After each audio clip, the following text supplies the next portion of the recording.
মানে চারদিকে এত পিঁপড়া হচ্ছে আমাদের ঘরে, মানে চারদিকে পিঁপড়ার কোনো শেষ নাই। মানে যেখানেই দেখবেন সেখানেই দেখবেন পিঁপড়ার চাক দেখতে পাবেন, একবারে লম্বা লম্বা সারি দিয়ে যাচ্ছে তো যাচ্ছে, যাচ্ছে তো যাচ্ছেই।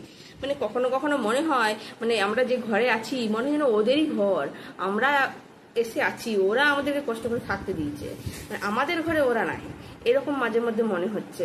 এত পিঁপড়া, মানে এমন কি মিষ্টিতে তো পিঁপড়া হয়ই, সে তো ঠিক কথাই, মিষ্টিতে তো হবেই, ওটা না হয় ওরা খাবে। ঝাল চেনাচুর সেটাতে পর্যন্ত ছাড়ে না, হ্যাঁ মশলার ডিবা, ঝাল চেনাচুরটা এত চেনাচুর ঝাল যে আমরা ওটা খেতে পারতাম না, এটা রাখাই ছিল, মানে পিঁপড়াগুলো খেয়ে শেষ করে দিল এত ঝাল চেনাচুরটা। এইরকম লেভেলের ওরা খাবার খেতে পারে, এত ওদের কোয়ালিটি।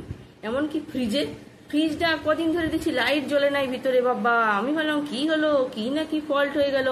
মিস্ত্রি ডাকা হলো এত টাকা দিয়ে, মিস্ত্রি এসে বললো ও বাবা আপনার ফ্রিজে কিছু হয় নাই, পিঁপড়াতে ঘর বানাইছে ওই জন্য লাইট জ্বলেনি। খুলে পিঁপড়ার ঘরের নোংরা পরিষ্কার করলো, ব্যাস আবার ফ্রিজ যেইকে সেই চলছে। মানে ঘর বানানোর জন্য ফ্রিজের ভিতরেও ঘর বানিয়ে দেবে, হ্যাঁ ফ্রিজের মাথার উপরে মেশিনের ভিতরে, দেখতেও পাবো না বাইরের থেকে।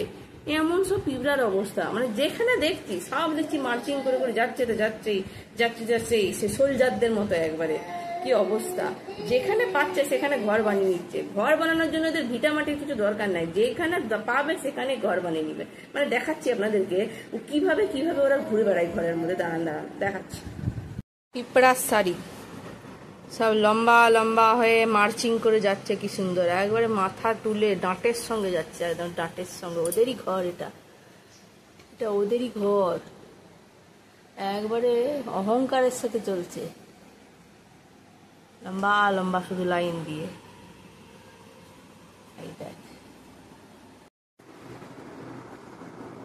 পিঁপড়া মানে রসুনের কুয়ার ভিতরেও পিঁপড়াগুলো ঘর বানানোর মানে জায়গা দরকার নেই, যে কোনো জায়গায় বানাতে পারে।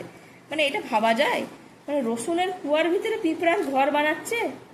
ও বাস্তব, এই দেখুন যত ছাড়াচ্ছি তত বেরিয়ে আসছে। ইস কি অবস্থা। রসুনের কুয়া, হ্যাঁ রসুনটা একটা ঝাঁ যেত, রসুনে কি করে ঘর বানায় থাকে, হ্যাঁ মানে সবজির ভিতরে ঢুকে ওরা ঘর বানাচ্ছে, সবজি ফুটা করে ঢুকে যাচ্ছে। কি অবস্থা।